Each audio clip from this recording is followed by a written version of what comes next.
RTV app వార్తల్ని క్షణాల్లో చదివే అవకాశం ఉంటుంది. ఒక న్యూస్ పేపర్, ఒక టెలివిజన్ ఛానల్ మీ చేతుల్లో ఎప్పుడు ఉంటాయి. సామాన్యుడు కూడా ఎమ్మెల్యే అవ్వచ్చు, రబ్బర్ చెప్పులు వేసుకునే వాడిని కూడా అసెంబ్లీకి తీసుకెళ్తానని, జీరో బడ్జెట్ పాలిటిక్స్ అని చెప్పిన మాటలన్నీ మేము నమ్మి గత 5 సంవత్సరాల నుంచి రేయింబావుల్లో జన సైనికులు మేము జగ్గంపేట నియోజకవర్గంలో తిరగడం జరిగింది. మాకు మొన్న 24వ తేదీన సీట్ ఇవ్వలేదు. జ్యోతుల నెహ్రూ గారికి తెలుగుదేశం పార్టీకి ఇవ్వడం జరిగింది. వారికి చేస్తాం అని చెప్పేసి మేము అన్నాం. అయినా సరే వారు మీ అవసరం లేకుండానే నేను గెలుస్తానని చాలా గర్వంగా ఫీల్ అవ్వడం జరిగింది. అదే రకంగా మరి శ్రీ పవన్ కళ్యాణ్ గారిని జగ్గంపేట నియోజకవర్గంలో పోటీ చేయండి అని చెప్పి కూడా మొన్న 2 రోజుల క్రితం మేమందరూ కూడా ఒక సమావేశం ద్వారా పార్టీకి కూడా తెలియజేయడం జరిగింది. ఇవాళకి ఆమర నిరాహార దీక్ష 6 రోజుల నుంచి చేస్తూ ఉన్నాం. ఆమర నిరాహార దీక్ష 6 రోజుల నుంచి చేయడానికి ప్రధాన కారణం ఏంటంటే, పొత్తు ధర్మం ప్రకారంగా నేను ధర్మానికి కట్టుబడి ఉన్నాను. రెండవ ధర్మం రబ్బర్ చెప్పులు వేసుకునేవాడు సామాన్యుడు. మరి సామాన్యుడిగా పుట్టడం తప్పు కాదు, సామాన్యుడుగా పుట్టినవాడు అసెంబ్లీకి వెళ్ళాలనే ఆలోచన రావడం తప్పు అనే ఉద్దేశంతో నేను 6 రోజుల నుంచి నిరాహార దీక్ష చేయడం జరిగింది. అంటే సామాన్యుడు అసెంబ్లీకి వెళ్ళకూడదు అంటే నాలాగా ఎవరో మరో కుటుంబం మోసపోకూడదు అనేది తెలియటం కోసం, మా మరణం ద్వారా తెలియటం కోసం మేము ఆమర నిరాహార దీక్ష చేయడం జరిగింది. మరి 6 రోజుల నుంచి చేసాం. నియోజకవర్గ ప్రజలు, అభిమానులు ఎంతోమంది తల్లడిల్లిపోవడం జరిగింది. ఎంతోమంది, ఒక అమ్మాయి అయితే ఈ గ్రామంలో వాటర్ ట్యాంక్ ఎక్కేసి నిన్న దూకేయడానికి ప్రయత్నం కూడా చేసింది. అంటే ఇవన్నీ కూడా మనసు కలిసివేయడం జరిగింది. ఈ రోజు అంతా కూడా మా నన్ను వెన్నంటి నాతో పాటు నడిచే కార్యకర్తలు కూడా వచ్చి ఎట్టి పరిస్థితుల్లోని మీరు బతకాలి అని చెప్పేసి వారి కోరిక మేరకు, నా తల్లి మొత్తం అందరూ కోరిక మేరకు ఈరోజు దీక్ష విరమించడం జరిగింది. ఈ సందర్భంగా ప్రజలందరికీ కూడా తెలియజేస్తున్నాను, పిరికివాడిలా మరణించను, వీరుల యుద్ధం చేసి సామాన్యుడు అంటే ఎలా ఉంటుంది అసెంబ్లీకి వెళ్ళి చూపిస్తానని చెప్పి సందర్భంగా తెలియజేస్తాను.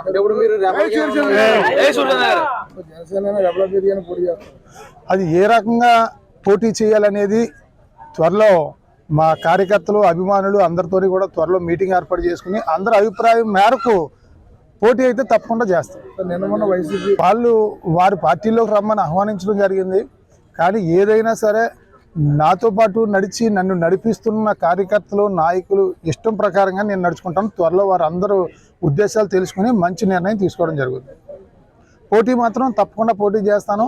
సామాన్యుడు అసెంబ్లీకి వెళ్ళడం సాధ్యమే అనేది దేశ ప్రజలందరికీ కూడా తెలిసేలా నేను చేస్తాను. అది తప్పండి. పోల్ మేనేజ్మెంట్ చేయలేము అనడం తప్పు. అంటే కొన్ని నియోజకవర్గాల్లో చేయలేకపోవచ్చు, కానీ జగ్గంపేట నియోజకవర్గంలో గత 5 సంవత్సరాల క్రితం 10,649 ఓట్లు వచ్చాయి. సంవత్సరాల తర్వాత జరిగిన ఎంపీడీసీ ఎన్నికల్లో 36,000 ఓట్లు వచ్చాయి. ఈరోజు 1,00,000 ఓట్ల పైన జగ్గంపేట నియోజకవర్గంలో పడే పరిస్థితి ఉంది. ప్రతి గ్రామంలోని 50 నుంచి 100 మంది కార్యకర్తలు ఉన్నారు. ప్రతి గ్రామంలోనే మొన్న కూడా బూత్ ఏజెంట్లని 248 బూత్లు, 248 మందిని మంగళగిరి పార్టీ ఆఫీసుకు ట్రైనింగ్ ఇవ్వడం జరిగింది.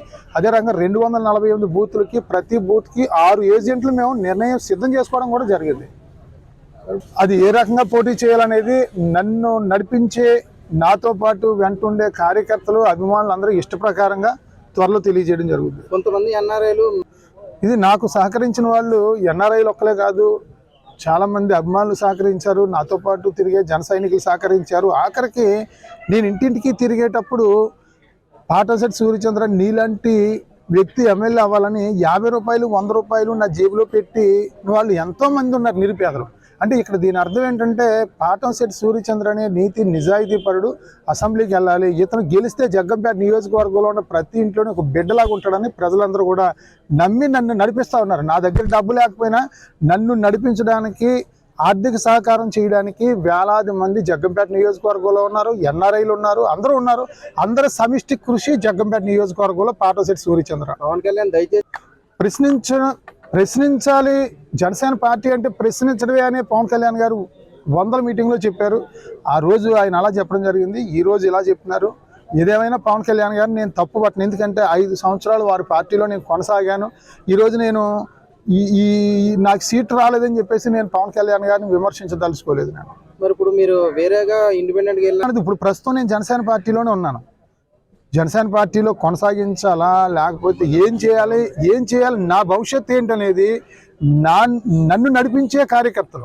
ఇప్పుడు నేను ఒక సామాన్యుడిని, నన్ను అసలు ఏ రకమైన ఆస్తి లేకుండా, ఏ రకమైన ఆదాయాలు లేని ఎంతోమంది నియోజకవర్గంలో వేలాది మంది యువకులు పెద్దలు నన్ను నడిపిస్తున్నారు. వాళ్ళందరి కోరిక మేరకు వాళ్ళందరూ ఏది చెప్తే అది నేను చేస్తాను. రీసెంట్ గా సోషల్ మీడియాలో నాకు 25 సంవత్సరాల క్రితం నేను రాజకీయాలు మొదలు పెట్టినప్పుడు నా ఆస్తి 15 ఎకరాలు. 25 సంవత్సరాల క్రితం రాజకీయాల్లో నేను సేవ చేస్తూ అనేక సేవా కార్యక్రమాలు, ఇప్పుడు ఏ రకంగా సేవా కార్యక్రమాలు చేశానో అప్పుడు కూడా అదే రకమైన సేవా కార్యక్రమాలు చేస్తూ సంవత్సరానికి 1 ఎకరం చొప్పున నేను అమ్ముకోవడం జరిగింది. ఇప్పుడు జనసేన పార్టీలోకి వచ్చిన తర్వాత నేను 15 ఎకరాలు అమ్ముకోవడం అన్నది జరగలేదు. జనసేన పార్టీలోకి వచ్చిన తర్వాత నేను అమ్ముకున్నది 1.5 ఎకరం. అంతకుముందు నేను సర్పంచ్గా నేను ఆస్తులు పాడు చేసుకున్నాను. నా దగ్గర ఆస్తి లేదు, నా దగ్గర డబ్బు లేదని చెప్పడం వల్లే ఈరోజు నాకు ఎన్ఆర్ఐ మిత్రులు అవ్వచ్చు, నియోజకవర్గ జన సైనికులు అవ్వచ్చు, నన్ను నియోజకవర్గంలో అభిమానించే వాళ్ళు అవ్వచ్చు, డబ్బున్న వాళ్ళు అవ్వచ్చు, పేదలు అవ్వచ్చు, వేలాది మంది పాటంశెట్టి సూర్యచంద్రకి ఆర్థికంగా అండగా ఉందాం, అతని దగ్గర డబ్బు లేదు, మంచి మనసు ఉంది, సేవాగుణం ఉంది, ఇటువంటి వ్యక్తి అసెంబ్లీకి వెళ్ళాలని చెప్పేసి వేలాది మంది ఆర్థిక సహకారం చేసి నన్ను గెలిపించుకోవడానికి సిద్ధంగా ఉన్నారు. జీరో బడ్జెట్ పాలిటిక్స్ అని చెప్పిన మాటలన్నీ గత 5 సంవత్సరాల నుంచి రేయింబావులు జన సైనికులు మేము జగ్గంపేట నియోజకవర్గంలో తిరగడం జరిగింది. మాకు మొన్న 24వ తేదీన సీట్ ఇవ్వలేదు, జూతల్ నెహ్రూ గారికి తెలుగుదేశం పార్టీకి ఇవ్వడం జరిగింది. వారికి చేస్తాం అని చెప్పేసి మేము అన్నాం. అయినా సరే వారు మీ అవసరం లేకుండానే నేను గెలుస్తానని చాలా గర్వంగా ఫీల్ అవ్వడం జరిగింది. అదే రకంగా మరి శ్రీ పవన్ కళ్యాణ్ గారిని జగ్గంపేట నియోజకవర్గంలో పోటీ చేయండి అని చెప్పి కూడా మొన్న 2 రోజుల క్రితం మేమందరం కూడా ఒక సమావేశం ద్వారా పార్టీ కూడా తెలియజేయడం జరిగింది. ఇవాళకి ఆమర నిరాహార దీక్ష 6 రోజుల నుంచి చేస్తూ ఉన్నాం. ఆమర నిరాహార దీక్ష 6 రోజుల నుంచి చేయడానికి ప్రధాన కారణం ఏంటంటే పొత్తు ధర్మం ప్రకారంగా నేను ధర్మానికి కట్టుబడి ఉన్నాను. రెండవ ధర్మం రబ్బర్ చెప్పులు వేసుకునేవాడు సామాన్యుడు, మరి సామాన్యంగా పుట్టడం తప్పు కాదు, సామాన్యుడుగా పుట్టినవాడు అసెంబ్లీకి వెళ్ళాలని ఆలోచన రావడం తప్పు అనే ఉద్దేశంతో నేను 6 రోజుల నుంచి నిరాహార దీక్ష చేయడం జరిగింది. అంటే సామాన్యుడు అసెంబ్లీకి వెళ్ళకూడదు, అంటే నాలాగా ఎవరో మరో కుటుంబం మోసపోకూడదు అనేది తెలియటం కోసం, మా మరణం ద్వారా తెలియటం కోసం మేము ఆమర నిరాహార దీక్ష చేయడం జరిగింది. మరి 6 రోజుల నుంచి చేసాం. నియోజకవర్గ ప్రజలు అభిమానులు ఎంతోమంది తల్లడిల్లిపోవడం జరిగింది. ఎంతోమంది, ఒక అమ్మాయి అయితే ఈ గ్రామంలో వాటర్ ట్యాంక్ ఎక్కేసి నిన్న దూకేయడానికి ప్రయత్నం కూడా చేసింది. అంటే ఇవన్నీ కూడా మనసు కలిసివేయడం జరిగింది. ఈ రోజు అంతా కూడా నన్ను వెన్నంటి నాతో పాటు నడిచే కార్యకర్తలందరూ కూడా వచ్చి ఈ పరిస్థితుల్లోని నేను బతకాలి అని చెప్పేసి వారి కోరిక మేరకు, నా తల్లి మొత్తం అందరూ కోరిక మేరకు ఈరోజు దీక్ష విరమించడం జరిగింది. ఈ సందర్భంగా ప్రజలందరికీ కూడా తెలియజేస్తున్నాను, పిరికివాడిలా మరణించను, వీరుల్లా యుద్ధం చేసి సామాన్యుడు అంటే ఎలా ఉంటుంది అసెంబ్లీకి వెళ్ళి చూపిస్తానని చెప్పి సందర్భంగా తెలియజేస్తాను. అది ఏ రకంగా పోటీ చేయాలనేది త్వరలో మా కార్యకర్తలు అభిమానులు అందరితో కూడా త్వరలో మీటింగ్ ఏర్పాటు చేసుకుని అందరి అభిప్రాయం మేరకు పోటీ అయితే తప్పకుండా చేస్తారు. సార్ నిన్న మొన్న వైసీపీ జనసేన బీజేపీ నాయకులు కలిసారు కదా సార్, తమతో ఏం మాట్లాడారు? అంటే వాళ్ళు వారి పార్టీలోకి రమ్మని ఆహ్వానించడం జరిగింది. కానీ ఏదైనా సరే నాతో పాటు నడిచి నన్ను నడిపిస్తున్న కార్యకర్తలు నాయకులు ఇష్టం ప్రకారంగా నేను నడుచుకుంటాను. త్వరలో వారందరూ ఉద్దేశాలు తెలుసుకుని మంచి నిర్ణయం తీసుకోవడం జరుగుతుంది. పోటీ మాత్రం తప్పకుండా పోటీ చేస్తాను. సామాన్యుడు అసెంబ్లీకి వెళ్ళడం సాధ్యమే అనేది దేశ ప్రజలందరికీ కూడా తెలిసేలా నేను చేస్తాను. నిన్న పవన్ కళ్యాణ్ ఇవన్నీ కూడా లెక్కలు చెప్పుకుంటూ వచ్చి మనం పోల్ మేనేజ్మెంట్ చేయలేము, ఇప్పుడున్న పోల్ మేనేజ్మెంట్ చేయలేము అనడం తప్పు. అంటే కొన్ని నియోజకవర్గాల్లో చేయలేకపోవచ్చు, కానీ జగ్గంపేట నియోజకవర్గంలో గత 5 సంవత్సరాల క్రితం 10,649 ఓట్లు వచ్చాయి. సంవత్సరాల తర్వాత జరిగిన ఎంపీటీసీ ఎన్నికల్లో 36,000 ఓట్లు వచ్చాయి.